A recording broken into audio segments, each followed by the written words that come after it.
What's up, guys? West Coast Picks here, and today I got this weird dollar store padlock.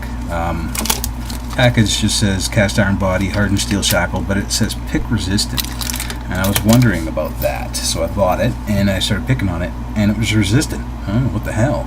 So I put the key in, and it was resisting the key as well. So I got frustrated, and I pushed the key in. Oh, push it in, and then turn. Whoa, okay, that's crazy. So I thought, push and turn, pull and pick, right? Maybe, hopefully.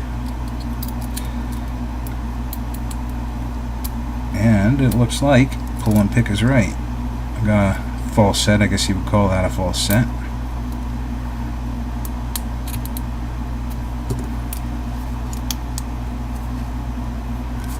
One more pin, it feels like. And there it is. And that's it. So if you turn it around like a normal lock, all the pins fall down into the bottom of the keyway, and you just get your whatever pick, tension wrench, push them down so you can turn it. And you have to have the key in to actually lock the thing. If you notice, the shackle's not all the way in the body. You have to actually get the key in there before it'll drop down, and all the pins will line back up and they'll drop back into the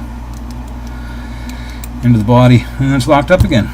Yeah, that's dollar store, weird dollar store padlock. Have a good one, and don't break any laws. Oh, let me try it one more time. It's not really that exciting. It's just a cheap dollar store padlock, but it's just interesting because you don't normally see them like this. There we go. So yeah, maybe I'll pull the pins out and put some security pins in it or something, make it interesting, send it off to somebody. Who knows? Alright, guys, have a good one.